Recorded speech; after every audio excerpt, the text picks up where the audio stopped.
AM 590, KXSP Omaha's ESPN Radio. It's time for the Metro's only racing talk show. The Front Stretch, presented by Joe's Karting in Council Bluffs. Now, here's Dan Taylor and Buddy Ray. Good morning, race fans, and welcome to the Front Stretch, presented by Joe's Karting at Council Bluffs, online at joeskarting.com, now with special winter hours. That's right. Monday through Thursday, we are 4 to 10. On Friday, we are 4 to 11. Saturday, 11 to 11, and Sunday, noon to 8. Spoiler alert. Turkey Day, Thanksgiving. That's right. This upcoming Thursday, we are closed. Go spend some time with your family. Dan, I know you're looking pretty famished. You're going to go eat a whole bunch of turkey and yams and God knows what else. I am headed to Lincoln to hang out with my uncle, who is a former midget driver.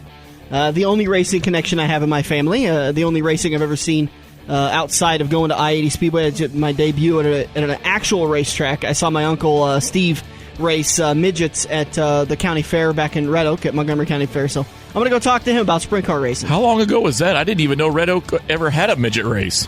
To my knowledge, it was the only time they ever raced midgets, and it was, I think it was at the tail end of his career, right when he was ending. If I had to guess, I'd say I was probably 6, maybe 7, probably closer to 5. And I remember Steve got out of the car, and I wanted to sit in the seat. Oh yeah, and he said, and the muffler came right off the side of the car, and he said, "Don't you touch that muffler; it's still hot." So he lifts me up, sets me down in the car, and I'm driving around, and then it's time for me to get out. What do? I take my hand and right on that muffler, and just burnt my hand to a crisp, and that's my memory from dirt track. So what'd you learn from that? Don't grab the muffler. Let me tell you, I've never touched a muffler since. Thank you for joining us this morning. It is the end of the regular season. We got a lot to talk about today, a lot of news and notes, and we will start with the results from Homestead-Miami Speedway. My God, what a race. You could say any better. Before we get any farther into this, the 4 guys that were in contention for the championship, Joey Logano, Danny Hamlin, Ryan Newman, and Kevin Harvick. Do you think any one of those guys didn't necessarily deserve to be in it after watching the race on Sunday? No, they all deserve to be in it. They all played within the rules. I walked into that race going, okay, one qualified 2nd, one qualified 5th, one qualified 7th, and then another one qualified 21st. And they've been kind of harping on Ryan. He hasn't won a race. He hasn't been that great. He's been consistent. He's done what he needs to do to win the championship as far as walking into Homestead was concerned. But man, we were sitting at Quaker Steak. I kept nudging you. You kept watching the ticker go across. He started 21st. He picked 19th. Ticker go across again. He's up to 17th. He's up to 13th. I said, my God, here comes Newman. Here comes Newman. And let me tell you, the end of that race, he had a shot. I don't think he could have gotten back around Kevin Harvick. But had he gotten in front of Kevin Harvick on that final restart, or had he been in front of him, I think he would have won that race. I think he proved everybody wrong with that run. I mean, that was a true champion's run right there. I've got some stats I'm going to throw at you, and I'm going to back that up with some stats from NASCAR.com. Your winner of the race, Kevin Harvick. Ryan Newman came home 2nd, Brad Keselowski 3rd, Paul Menard came home 4th, Jamie McMurray 5th, Matt Kenseth, Denny Hamlin, Clint Boyer, Jimmy Johnson, and Jeff Gordon all round out the top 10. I don't think I've been more nervous during a race than Homestead 2011, when obviously I'm rooting for Tony Stewart to win the championship. This was a close second. I had plenty of alcohol running through my veins thanks to Quaker Steak and Lube and the Lube Tube special. And thanks to Dale Smith for buying rounds for everybody. But I was nervous. Man alive, you didn't know who was going to win. That final restart, I think I had a pretty good idea Joey Logano wasn't going to win. I was wondering, if you're one of the 3 other contenders for the championship and you see Newman starting 21st, if you know you're running for a championship, at that moment as the race starts, are you going, okay, the pressure's on. I've got these 2 other guys. I'm one of the 3. Newman's not going to be a factor. He's starting 21st.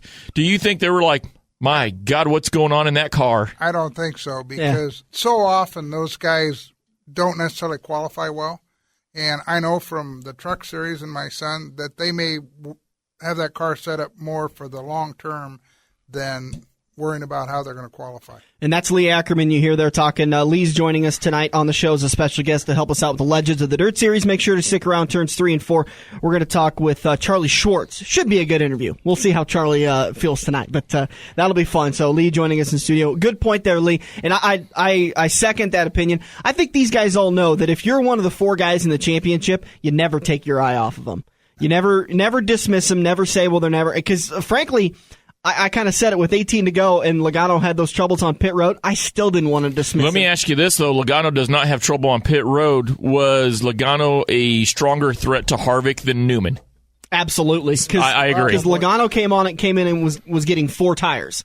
And it was those second set of the left side tires is what did him in, because the jack fell off the jack bolt on the car, and they'd already had the tires off. I think I couldn't tell you either way. I'm 50-50 on it if Logano would have been able to get around and beat Harvick. But I tell you what, he was the car. I think Logano and Harvick had the cars to beat. Monday morning, I would have given $1 million to be the fly on the wall in Logano's offices back at the race shop. So somebody will be gone, that's for sure. Yeah. But you look at that though, it was just one of those things. The Jackman was in a hurry. He just another half an inch under that car, and we could be talking about a whole different story. The truth of the matter is, we look at it and go, it just happens to be one of those things. But these guys are like, they're skilled professionals, just like lawyers and doctors and whatnot. These guys train incessantly just to do this. So what we think is just a slip of the jack, or it's just one of those things that happens in their world. That is, that cost the championship right there. That's a missed field goal. That's a pitch that was supposed to be outside but made it into the center and was a grand slam. That's one of the. That's the thing though. Coming down to Homestead, it has now made Homestead the most. Do you think it's the most important race of the season? I would say, yeah, one of the top 3. Yeah, I think so too. I would say one of the top 3. It depends on your situation, but I think Homestead is the most important, and it stinks because Logano had more points than any other driver in the 10 chase scenario, in the 10 chase races. Logano has a great crew. It was heartbreaking to watch that happen. I got some audio for you guys, and this kind of describes Kevin Harvick, his mood a little bit. You are the 2014 Sprint Cup champion. Holy cow! Unbelievable! You're the man, Kevin Harvick! You're the man, buddy! Oh yeah, great job, guys. This is unbelievable. And then later on in his post-race, I was kind of surprised to hear what he said about Jimmy Johnson. This week ate me up. If it wasn't for Jimmy Johnson and Tony Stewart, I'd have been in bad trouble this week. Those guys really helped me get through the week. And just today was fine. I was a little bit anxious both days in practice and overdriving the car and not doing things that I needed to be doing. And after every practice, Jimmy was in there. Our team debriefs, Tony was constantly telling me, just go race. It's just another race. And today it all worked out. So just really proud of everybody. Every once in a while you hear something like that and you say, there really isn't team orders. There's Stewart-Haas Racing and Hendrick obviously have a technical alliance and a workers alliance. But every once in a while you hear stories like that. Imagine that. I know if Jimmy was still in the chase and still in the championship, he wouldn't have done that, but just sitting in his hauler every time telling him, you're Kevin Harvick and you're getting advice from old 6-time. You're taking it. Yeah. I hope and clearly he took it and it calmed him down and it got him to win the race. So amazing night. Because of that win, obviously we're talking about Kevin Harvick wins the championship. Ryan Newman comes home in second place, Denny Hamlin third, Joey Logano in fourth. Brad Keselowski is the best of the rest, those who were not available or qualified to win the championship at Homestead-Miami Speedway. Jeff Gordon sixth, Matt Kenseth seventh, Dale Earnhardt Jr. eighth, Carl Edwards ninth, and Kyle Busch rounds out your top 10. Other notables, Jimmy Johnson finished 11th, Casey Kane 15th, Kyle Larson finishes the best of those that didn't qualify for the entire chase. Missed it by just a little bit. I think he missed the chase by, about 12 points, I Something like that, yeah. 6 to 12 points. It wasn't much. So Kyle Larson finishes the best of the rest. You and I were sitting there, we were joking at Quicker Stick and Loop. If Harvick wins, how much beer do you think will be drank at the race shop? Come to find out, 80 cases. 80 cases. And that wasn't That's at the 80 race shop. 24 packs, folks. That was post-race. They drank 80 cases. They drank it all that night? 80 cases. If you get an opportunity, we posted on the Front Stretch Facebook page a Reddit AMA. It stands for a Reddit Ask Me Anything. And I fell back in love with Kevin Harvick. I got a little bit of a man crush on him now because of his responses. He not only admitted that they drank 80 cases, he also admitted that NASCAR needs to take a serious look at putting a Cup Series race at Iowa Speedway, and he created a new nickname for Brad Keselowski, Slowski. Yeah, I seen that. I was like, that's great. Now, sorry, Lee. Your son obviously works for Brad Keselowski Racing, and so, but there's obviously a little bit more than I given of tension between Harvick and Keselowski, because in that Reddit Ask Me Anything session, he didn't lay off of Keselowski at all. I was really wondering if Slowski was going to, maybe get into Harvick or Logano there at the end, because I didn't even mention that to you, Dan. I was like, is Brad going to show some teeth? I mean, he may not win the championship, but he might want that win, and he might put the car where it doesn't need to be. That's really funny you say that, because I was listening to a Race Hub's, what do they call it? I think it's called Wired Up. It's where they play the race audio, the car audio from that weekend. And one of the restarts, Kevin Harvick started right in front of Brad Keselowski, and Brad's spotter came over the radio and said the 4 wouldn't mind a push. And then there was kind of a pause, and he said he'd like a push, not a shove. And then Brad comes over the radio and says, "Oh, how it's funny how it all comes back around."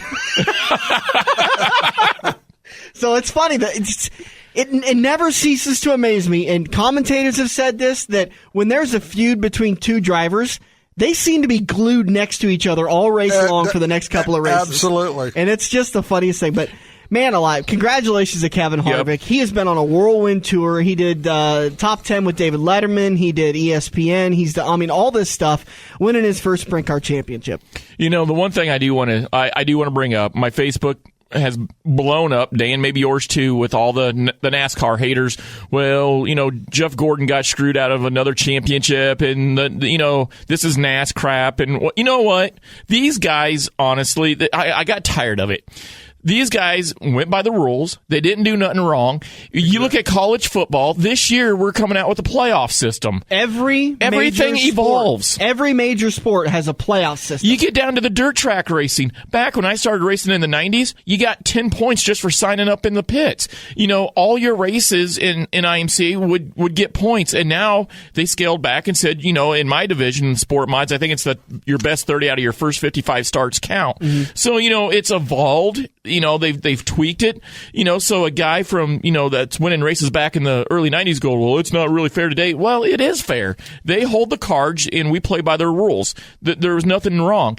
But it's ironic that they want to complain about the sport, but yet they're still talking about it. Yeah, and I had a conversation with Joe Koziski about this earlier in the week. I said the only ones that are complaining are the ones that got screwed by the system. It's the current system. It's the way it is. Don't go back and look at it. We'll talk about this later on. The funny thing is nobody really got screwed. No, nobody did. You could make an argument that Jeff Gordon did, but it's not the system that screwed him. It is a flared fender on another car that cut a tire down and ruined his chase chances.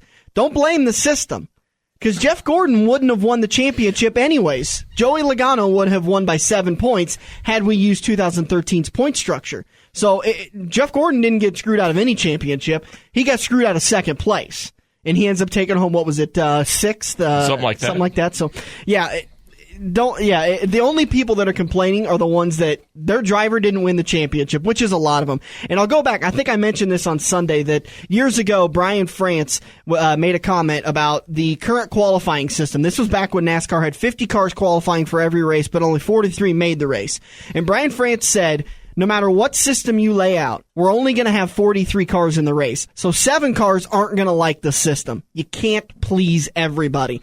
This is a great system, because I'm just as excited today as I was 3 weeks ago as I was at the beginning of the season to still talk about it. It's a great system, and I think there may be some tweaks in the future just to kind of – there's always little tweaks you need to make, but this is a great system. Well, and they have to think about the entertainment aspect, too, and that's why you got to tweak these things. It's not the world it was 25 years ago. I'll tell you this, the entertainment value of it all, Fox broadcast had the first 13 races. Every single race that Fox had, it was a negative number when you compare the race year over year. They lost ratings pretty bad.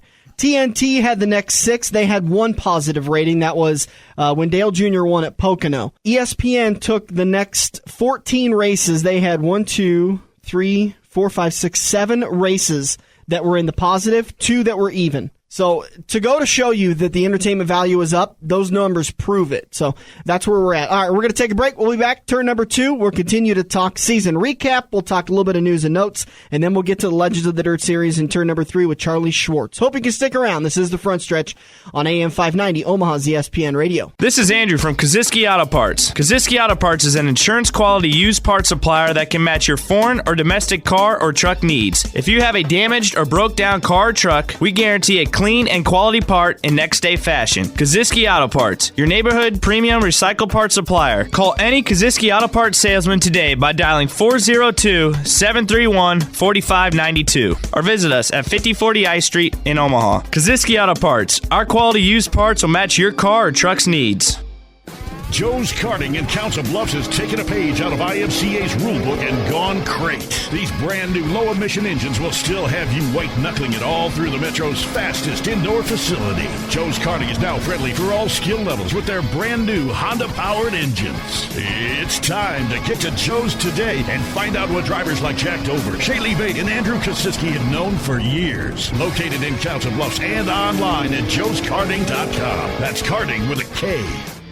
We're working the High Line into turn 2 on the Front Stretch, presented by Joe's Karting, online at joeskarting.com. Heading into turn number 2, I guess we're just getting started. Yeah, turn number 2 is after turn number 1. Brought to you by Kaziski Auto Parts, online at kaziski.com. Legends of the Dirt Series will roll on. In turns 3 and 4, we'll talk with Charlie Swartz to kick off the 2014-2015 Legends of the Dirt Series. Let's talk a little bit of season recap. We'll talk news and notes from NASCAR. I want to kind of start off on a little bit of a heavier note, so that way we can end on a lighter note and go into the Charlie Swartz interview, which is gonna. I just got a feeling that's gonna be a fun interview. We haven't talked a lot about Kurt Busch in his situation, and I call it a situation because nothing has been filed. No charges have been filed. No, there's just an investigation. In case you weren't watching at Homestead or Phoenix when all of it exploded, Kurt Busch has been accused by his now ex-girlfriend Patricia Driscoll of physically assaulting her inside of Kurt's motorhome at Dover International Speedway in September, just days after the couple broke up. Kurt has strongly denied the allegations. His attorney used interesting words that said that this is allegations by a woman who just didn't quite understand that a relationship was over with. Kurt and Patricia had been together for a very long time. NASCAR, I think, is doing the absolute right thing. They are not prosecuting Kurt Busch before an investigation is even decided. Well, you can't prosecute somebody until it's proven. The court of public opinion is completely different. Now, I think this could have rolled a separate way had sponsors backed out of the 41 car and of Stewart-Haas Racing. I think this may have gone a different way. But for the most part, we still live in the land of innocent until proven guilty.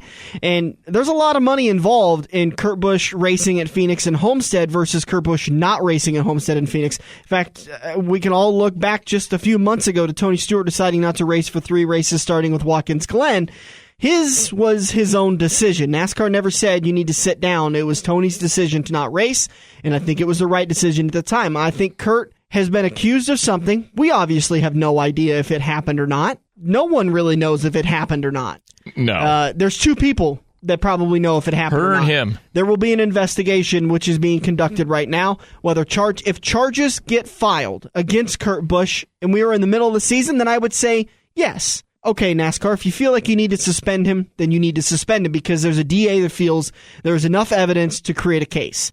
But this could just turn out to be, like the attorney said, a girlfriend that doesn't know that the relationship was over with and is falsely accusing Kurt of doing this. Now, on the other side of this is a very charged environment with what's going on in the NFL with domestic violence and Adrian Peterson with child abuse, and now Dwight Howard in the NBA with his child abuse charges now. It's a very charged environment. So we just gave you our opinion on it. I like NASCAR's opinion. I like Stewart-Haas's opinion. We're going to wait for the investigation to turn out before we decide to do anything. I think that's the right thing to do. I agree. So, all right, that being said, season recap, I want to play a little game with you. It's called Numbers, at NASCAR Numbers, okay? Now, do I have to add any of them up? No, don't worry. We're not going to ask you to add. Okay. The idea behind this game is that you're a kind of an outside perspective of the racing. Yep. You don't pay attention to a lot of the stats. You tune into the races every once in a while. I've actually said that on the show. Yeah, and I think that's fine. It gives an outsider's perspective of the racing. So I want to ask you a question. How many races do you think Jimmy Johnson has led laps during the 10-race chase? Oh, you got old Mr. 6-time. Oh, I'm going to go 8. Two well, races. I know Homestead wasn't one of them. No, 2 races that Jimmy Johnson actually led laps. That's the question. Talladega's 1. Probably, because everyone leaves at Talladega. That's a safe bet. I would assume Martinsville. That could be. But to tell you the truth, I don't know the other race that he led, and I could do a little research, but I don't have it on me right now. How many laps do you think Ricky Stenhouse Jr. led all season long in that 17 car? None. I think you wrecked out. It is a big fat 0. You're absolutely correct. Ricky Stenhouse leading no laps. In fact, Ricky Stenhouse getting into a little bit of hot water. Actually, not Ricky Stenhouse, but Mike Kelly, the crew chief for the 17 car, getting into a little bit of hot water at Homestead-Miami Speedway, as they were found to have, their rear end gears were confiscated by NASCAR during pre-race inspection on Friday at Homestead.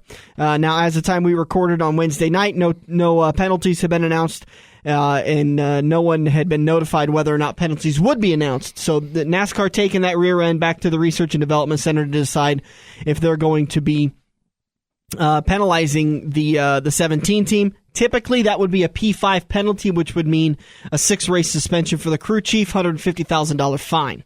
So could be some stiff penalties that will be handed down to that 17 team if they are found to be in violation. When we were watching the Cup race from Homestead, Sonia Worth, who was sitting to the right of me, she, and I love talking to Sonia, and it was so cool. Her Twitter feed's blowing up with what's going on in the garage. That was almost better than your updates, by the way. Well, a lot better, because I was busy working on a loop too. Yeah, a couple of them. But anyways, and it came out on Facebook. Chad Knaus, Jimmy Johnson not following the NASCAR directive. Mm-hmm. Come to find out, they tried to put a spacer on the wheel. The NASCAR guy goes, "You can't do that." Well, they tried, and so and I think the confusing thing is that the official didn't necessarily have a reason to say no, but they still did what they wanted to do, which is a no-no. They had a simple conversation with NASCAR, and everything's fine. Now the other thing I was told, or not, well, I wasn't told, but I was watching Facebook, and these are not necessarily your Joe Blows from small town. These are people that, when you look at their profiles, you can tell they got some clout, NASCAR. A little clout. Yeah. Yeah. They were saying that the NASCAR directive was not that, but it was the fact that NASCAR was telling Johnson, pull over, let the chase winner or the chase contenders battle it out. And I don't buy that at all. Yeah, I can't see that at all. No. I think that's black helicopter people making a story. Yeah, because to me, if I'm Hendrick, I'm sorry, but I want my guy to win the race. Yeah. Don't tell me to pull over. I'm trying to win the race. Absolutely. There's 2 races going on there, so I didn't buy that at all. All right, continuing with the NASCAR numbers game, how many top 5 finishes do you think Brad Keselowski had during the chase? 4. 6. Close. Wow. 6 top 5 finishes. For a guy who doesn't pay attention, I'm not doing too bad. Let's see. Average start by Brad Keselowski this entire season. Do you think? Give me a rough average start, you think? That's a lot to kind of calculate. My pea brain. 10 to the 1, divide the 10. Yeah. I'm going to go 8/10. Wow. 7.4. Whew. Not bad. Not bad. This game, I thought this game was going to be a little harder for you. But so you know what this is proven? I'm actually paying attention a little bit more than I admit. How many races did Austin Dillon complete this season. There's 36 races in the season, right? Correct. I'm going to say all 36. You're looking at the email, aren't you? No, You've got to be looking at this somewhere. Austin Dillon and Jeff Gordon are the only two drivers to have competed and finished every Cup race. Well, you know why Austin season. Dillon? You know why I know that? It's because we were talking about a Quaker Steak and Lube. This one's going to be a little bit tougher for you to guess, but so I'll just go ahead and say it. The guy who led the most laps. I'm going to go Keselowski. No, Kevin Harvick. 2,137 laps. Was Keselowski this close? Season alone. Close. I was going to say, he had to be in the top 3. Laps led by Jeff Gordon this season, or laps run by Jeff Gordon this season. He leads all Sprint Cup drivers this season with, he led 32 races, a total of 10,503 laps. I wasn't guessing that number. That's a good season. That's a good season. That's a very good season. I still say, a lot of people were telling me on Facebook that they think that if Gordon hadn't won if he doesn't win the championship this year, this was his last year to prove his worth. I totally disagree. Totally disagree. He's going into 2015. 2015, he can be just as strong, if not better, than 2014. I think this system favors an end of a career a little bit more than the old system did. An older driver would get tired by the end of the season. Essentially, you win a race at the beginning of a round. You can take the next two and relax a little bit. You're never going to fully relax as a competitor in the Sprint Cup Series, but you can relax a little bit and not put as much pressure on yourself, so you've got a little bit left in the tank by the time Homestead rolls around. Let's see. Do you know Watkins Glen going to be repaved? Really? Yeah, they're going to repave Watkins Glen. That'll be very interesting to see. And we got to get somebody on the show to talk about the repave at Watkins Glen, because I'd like to know how they sit there and we've talked in the past with some of the folks within NASCAR and the tracks. Yeah. And when you see the asphalt of a track, what's down on the track at Indianapolis is not the same as what's at Kansas. What's at Kansas is not the same as what's at Auto Club. They use different compounds depending on the weather climate for the area the track's located. With Watkins Glen's having so many turns, it makes me wonder if there's different quote-unquote recipes for the concrete and the asphalt. You're not using the same asphalt combination throughout the entire track. You're going to have different... I thought that was a good question. That would be a very good question to ask. I'll effort that. We'll try to get that on before the start of the Daytona 500. If not, we'll get it on shortly after to talk about that repave effort. So, all right, that's enough out of us. We're going to take a break. We're going to come back in turn number 3, and we're going to talk with Charlie Swartz, kicking off the Legends of the Dirt Series. Thanks for hanging around. This is The Front Stretch, presented by Joe's Karting on AM 590, Omaha's ESPN Radio. If you love wings, if you love rings, and all kinds of other tempting things, great times, great food, get to Quaker Steak and Lube. Quaker Steak and Lube is the official watering hole for the front stretch and the best place to catch all the NASCAR action today. Open at 11 a.m. with delivery available to Council Bluffs. Great times, great food, get to Quaker Steak and Lube. Are you looking to book your next outing? Look no further than Joe's Karting in Council Bluffs. Located just north of Bass Pro Shop, Joe's Karting can handle outings of well over 100-plus people. Bachelor parties, corporate outings, team building, birthday parties, and much more. Give Buddy a call today and reserve your outing. Joe's will even work with local restaurants to cater your event. Book yours today at joeskarting.com. That's karting with a K. It's time to get to Joe's and find out what everyone already... Time to grab another tear-off and make your move. We're headed into Turn 3 on the Front Stretch, presented by Joe's Karting. Welcome back to the Front Stretch, turning into turn number 3, and it's time to kick off the 2014/2015 Legends of the Dirt Series, brought to you by Kaziski Auto Parts and I-80 Speedway. Online, i-80speedway.com and kaziski.com. Kaziski Auto Parts, located at 51st and I Street in Omaha.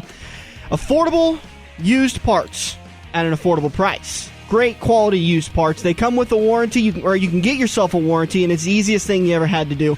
The best thing to do, you got a little bit of a fender bender. Walk into Kaziski Auto Parts, give them your make, model, even your serial number, and they'll be able to track down the exact part you need, and more than likely, they have it on their lot. They'll just pull it off there, you take it down to an auto body shop, get the paint match, get it attached back to your car, and you're going to save yourself some money. Kaziski Auto Parts, presenter of the Legends of the Dirt Series. Kicking it off with the man who I think it's aptly appropriate to kick it off with 700 to 800 wins. We couldn't find a counter high enough to figure out how many wins you had, Charlie.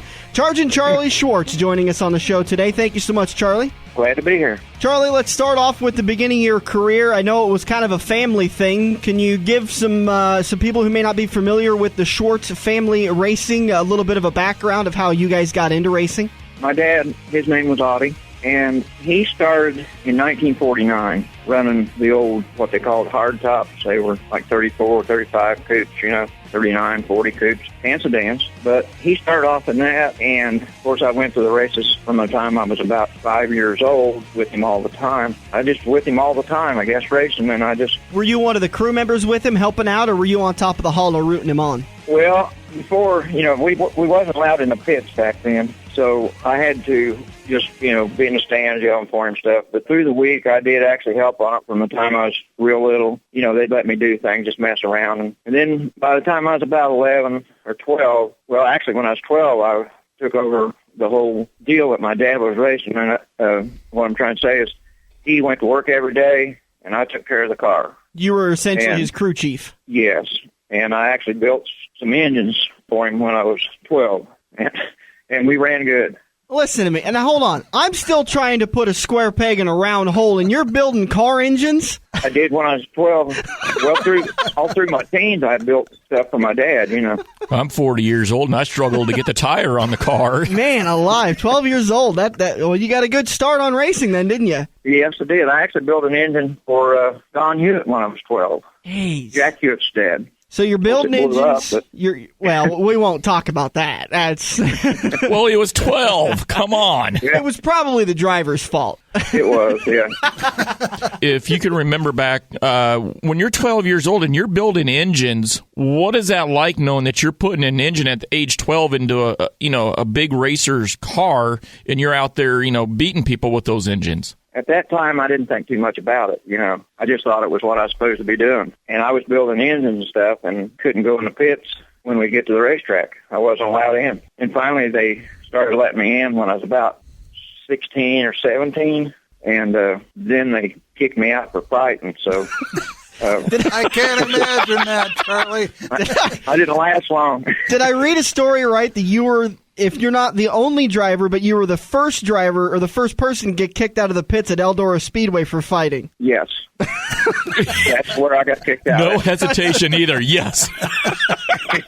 And my dad actually had to go to Earl and tell him, because my dad raced there every weekend. He had to go to Earl and tell him, say, Earl, if you don't let him back in the pits, I'm going to have to start going somewhere else because he's my mechanic. He's the guy that takes care of everything. And so they had a little meeting, and I had to promise I wouldn't fight anymore. So I did pretty good for a year or two. But I had that little man syndrome, I guess. I didn't want anybody to think I was afraid of anything, so I just did whatever. You weren't going to take any guff off anybody, huh? No. I saw a quote from you that said, "Ask me to do something, and I'll probably do it. Tell me or order me. No, I'm sorry. Under no condition will I do it." That's the way I've always been. How come? Is that something your dad taught you? Just demand respect from people. If you're going to have respect and ask me to do something. Was that kind of the mindset? Yeah, that's just the way I felt about it. In other words, if they can't come over there and talk to me like, just say what they want to say very nicely and ask me to do it, I'd always do it, Dug the heels in the ground. In other words, if they come to me and tell me very nicely, stop me, on the racetrack or whatever, say, Charlie, we need you to get off the racetrack. And we really appreciate it. I would say, okay. But when they tell me I have to do something, now I've been black flagged. Now I pay attention to that. Don't get me wrong. But I'm talking about when there's other things going on, and they just come to me and start telling me what I have to do and this and that. Well, I don't have to do them things. That's the way I always look at it. I'll do them if I want to. If I don't want to, I won't. One of the guys we have helping us. Sorry about that. One of the guys we have helping us with this show is the Legends of the Dirt series, Lee Ackerman, and he made me aware today of a story about you down at Volusia County getting into a little bit of a disagreement with the officials and the rule book.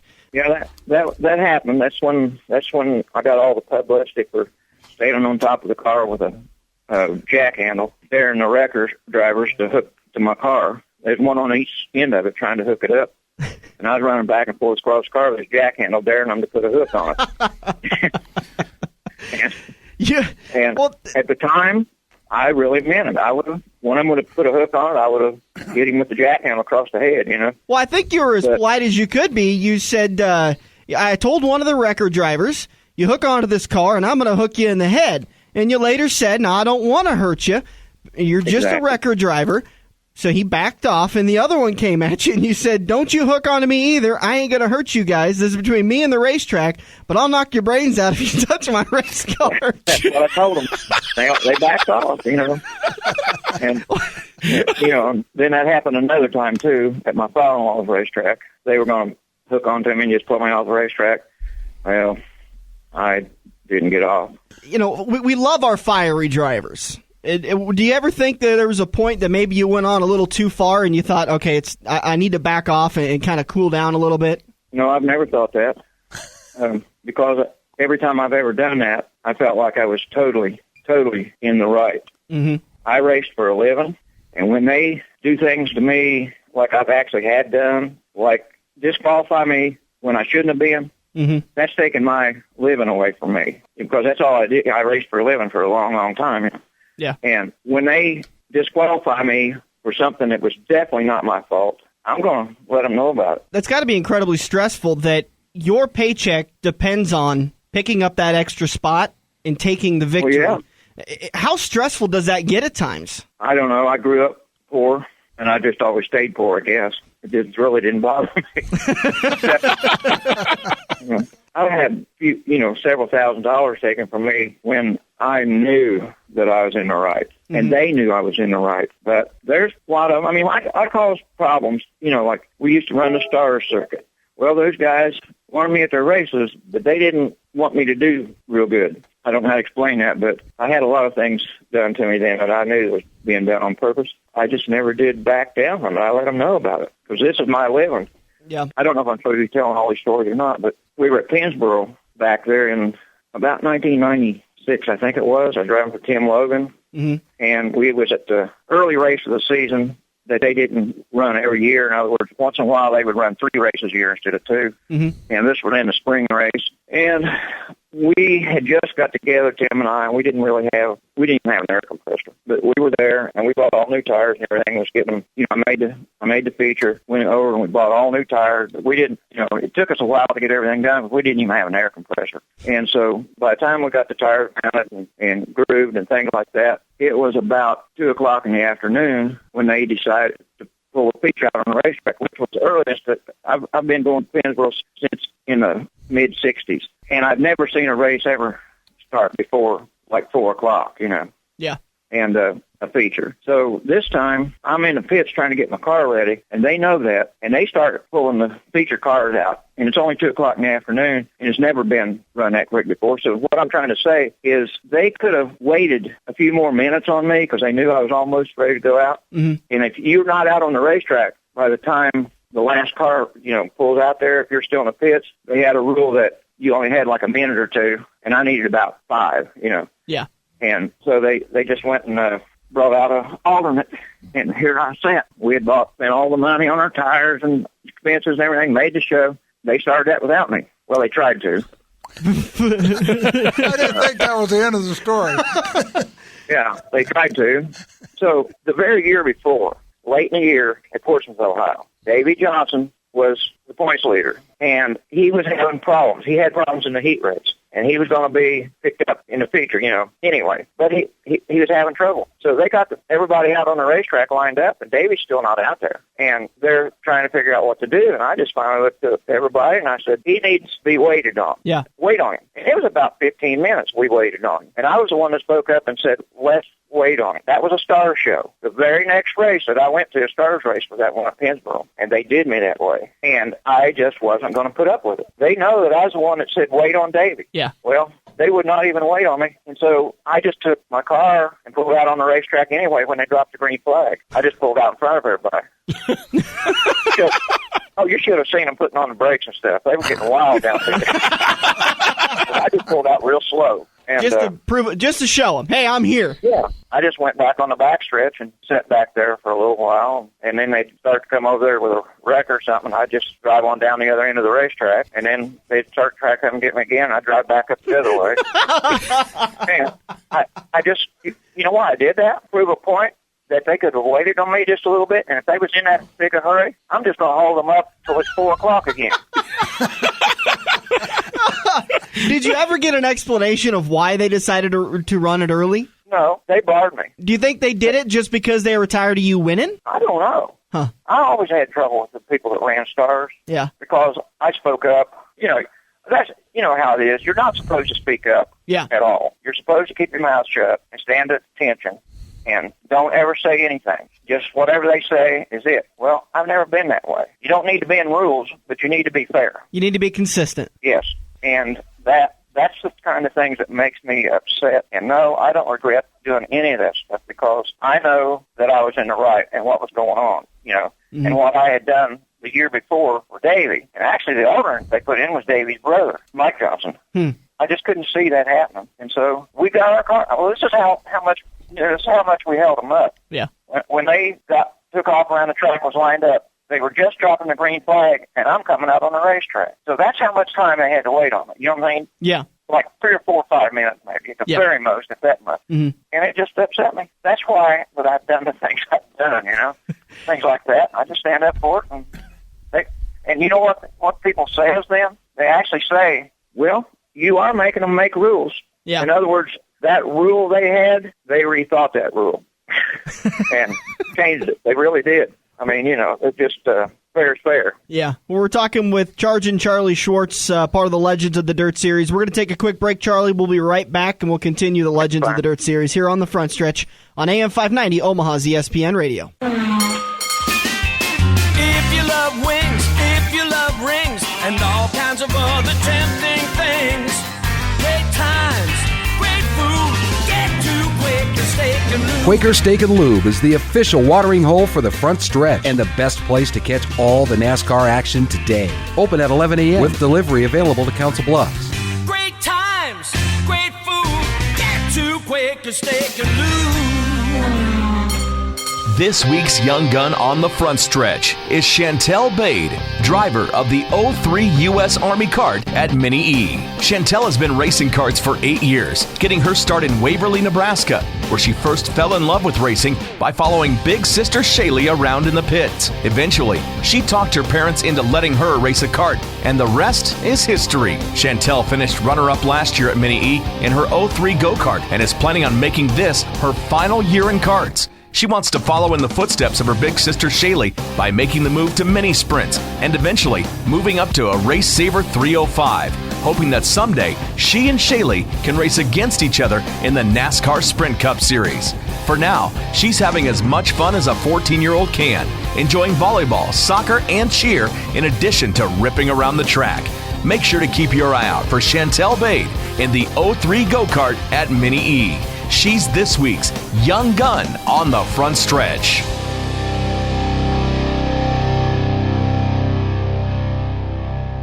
Joe's Karting in Council Bluffs has taken a page out of IMCA's rulebook and gone crate. These brand new low-emission engines will still have you white-knuckling it all through the Metro's fastest indoor facility. Joe's Karting is now friendly for all skill levels with their brand new Honda-powered engines. It's time to get to Joe's today and find out what drivers like Jack Dover, Shaylee Bate, and Andrew Kosiski have known for years. Located in Council Bluffs and online at joeskarting.com. That's karting with a K. Get ready for the victory lap as we make our way into Turn 4 on the Front Stretch. Presented by Joe's Karting. Online at joeskarting.com. Heading back into turn number 4, just about ready to wrap up the show. We're kicking off the Legends of the Dirt Series, presented by Kosiski Auto Parts. Charlie Swartz is our legend for today, and I tell you, I'm excited about the second half. If it's anything like the first half, we just had a conversation with him. Charlie, you won a lot of races in your day, but let's back up a little bit before. Was it always going to be dirt racing, or was there anything else that kind of tickled your fancy a little bit as you were growing up? I was from Indiana when I was growing up. I lived in Indiana until I was 21. I always had dreams of making Indianapolis because that was the big thing back then, you know. Mm-hmm. And then after I got up into my early 20s there, I just realized that I was dreaming and dreaming only, you know. Mm-hmm. And especially at that time, you just didn't go down there and get a ride, you know. And, well, you still don't as far as that goes. But like Jack here, he ended up doing it, you know. Jack came basically from the same place I came from as far as the way we grew up, very poor, you know. And he ends up with a ride down there, and I loved it. But that was my dream for a while, and then I just forgot about it. And I never did really want to do anything else but dirt. I loved it, and it just satisfied me, you know. Yeah. And I just never really did dream about anything else but just doing that. Do you have yourself a favorite win throughout your career? One of them that maybe allows you to puff your chest out a little bit more, or maybe it was just a giant payday that makes it the favorite? The one win, and I know this sounds silly, but the one win that meant the most to me was a little race that paid $1,000, and that was at Skyline Speedway in Stewart, Ohio. Mm-hmm. I was riding sprint cars then. I think it was 1977. Yeah, it was in 77. We were there, and Bobby Allen shows up. And at that time, Bobby Allen was a big deal, you know, big name. He'd won, you know, he was winning races everywhere. And he shows up. We was running a feature, and I led it till about, I think it was a 40-lap race at that time. And I led it for about 35 laps, and Bobby passed me. I got so mad at myself because I wasn't actually running as hard as I could, because I just felt the pace I was going was just right. Don't make no mistakes, you know, and all that. Well, he passes me, and I got so mad at myself. No, I said lap 35. I'll take that back. This was on the white flag. He passed me right before the white flag. Okay. Well, I go back down into the next corner, and I was so mad at myself that I don't know how I did it to this day, because back then you didn't run sprint cars wide open. You know what I mean? You always lift a little bit because the package wasn't there. I ran that corner wide open, never lifted. I just drove down in there, and Bobby was always runs the bottom of the racetrack anyway. Well, I just found a groove below him and went back around and won the race. And that was probably the most memorable race for me, just because that was the first big name that I'd ever beaten, you know. You must have went really low, because Bobby Allen did always run really low. I found me a little bit lower groove down there. I got it down there. Hey, Charlie, one of your wins that I remember the most, and it's probably one of the few times, maybe the only time you're in Nebraska, you won the 1980 Nebraska Late Model Nationals in the in the C.J. Rayburn house car, and I've talked to your son Audie about it. That was a big race out here because we had over 100 cars, and just about everybody was there.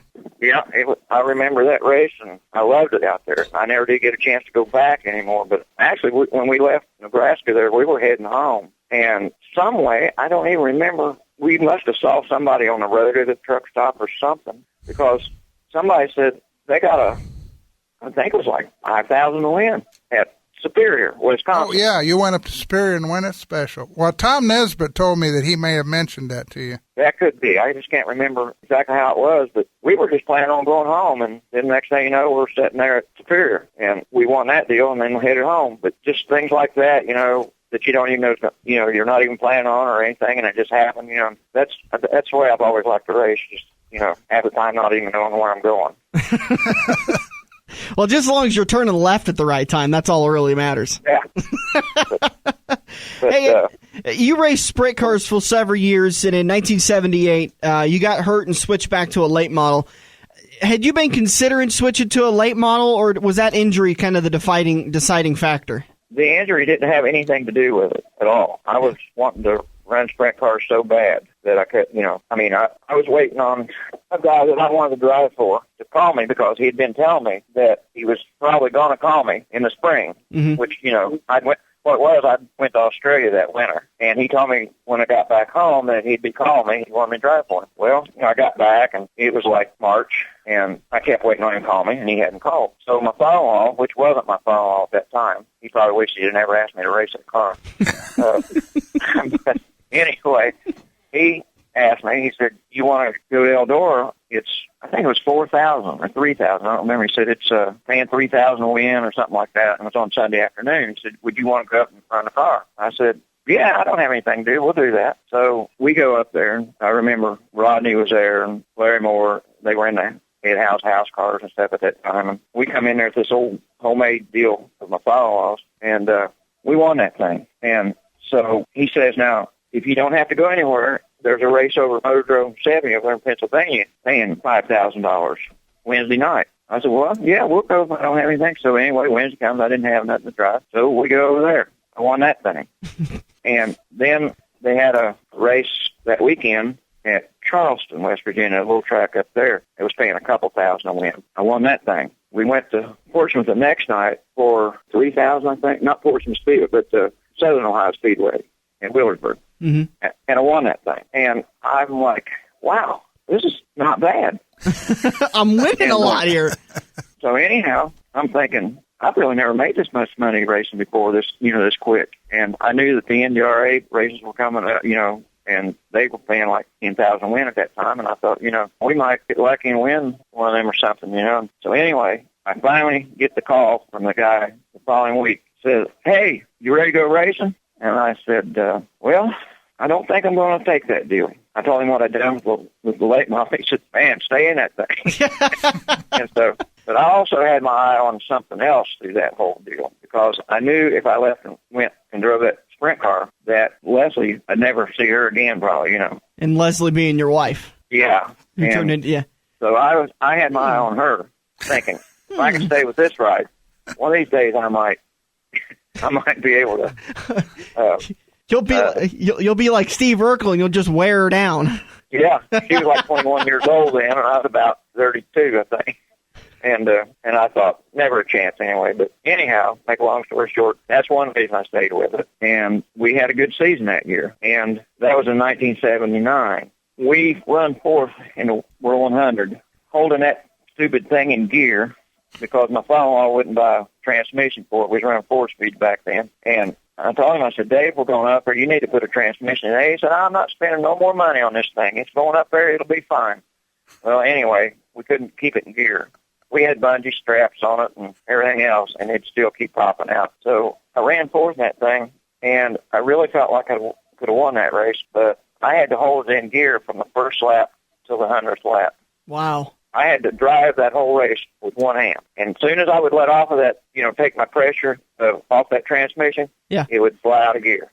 So I held that thing in as hard, and it still come out sometimes. You couldn't keep it from me, I ended up running fourth in that race, and I feel like to this day I could have won that race, and in which I did win it the following year. And my father-in-law told me after the race, he said, only thing I can say is you did this 1 year too late. I said, no, the only thing I can say, this should have been 2 in a row. He just dropped his head and said, you're right. It should have been. Did he ever hold out on a clutch for you after that? That was in 79. Then I went to Australia that winter, and Leslie and I had gotten together right before I went to Australia. We started seeing each other. Well, he knew how I was, because me and him run around together a lot. I knew him way before I started driving for him. Mm-hmm. That just wasn't going to go over with his daughter. So he sold the race car immediately. And he didn't talk to me from that point until September, whatever it was, the day that I won the World 100. Wow. He couldn't keep from it. He come down after the race, and he said, that was the first thing he said to me. The only thing I can say is, anyway, we have a picture going underneath the flagman stand at Eldor on the, coming under for the checker flag. Yeah. And my father-in-law always wore this, what he called his lucky shirt. It was a yellow and blue striped shirt, big white stripes. Mm-hmm. And in that picture, you can look right up behind the flagman stand to the right just a little bit, and there he is standing up. He's like 6'2" or 6'3". Here he is standing up with his arms up, yelling and screaming. Celebrating your win. He was, it just tickled him to death, I guess, And then him and I got back together then, and we fight like cats and dogs, but we think the world of each other. Charlie, we're going to be talking to C.J. Rayburn in a couple of weeks. You raced for C.J. Do you have any good stories that we can maybe tease C.J. about? The only one I can really think of is I was at Ponderosa Speedway, and I was coming up behind C.J. I'm thinking that I might have been getting ready to lap him or something, because I'm pretty sure I was leading that thing. Well, anyhow, somebody hits him before I actually get to him, and just about that same time, somebody gets him sideways. Well, here I come, and went right under him. He thought I was the one that did that. So he just held it wide open. going down into the next corner, and he just drilled me and took us straight up into the guardrail and stopped. I mean, we were parked. It tore the cars up. And he might remember this, I don't know. But my son, Audie, that builds the cars, I've never seen him mad in my whole life. I've never, ever seen him mad. I've never heard the boy say a cuss word or anything. All the times I've ever jumped all over his butt, he'd never talked back to me. And he was so mad because that car belonged to him. He run up there, grabbed CJ by the helmet, and tried to twist his head off. Oh, I've never, to this day, it was the only time I've ever seen that boy mad. Never seen him, never get mad at anybody. Yeah, we'll have to ask CJ about that. Yeah, ask if he remembers Audie trying to tear his head off in that helmet. Maybe Audie was just trying to help him get his helmet off. Well, I think that's what it was. But he was trying to get it off. He was trying to get it off with the strap still strapped. Oh, Charging Charlie Swartz. We're running out of time. Lee, you got a last-minute question with him? No, one of the other people that you know that we're going to be talking to is Steve Francis. I think he came to Nebraska on that trip. He was with me on that trip. He sure was. So, his whole family was. Any good things to say about it? I know he's had a great career as well. He's had a great career. I mean, Stevie has earned everything he's done. You know what I mean? He worked hard for it. He didn't have things give to him. You know what I'm saying?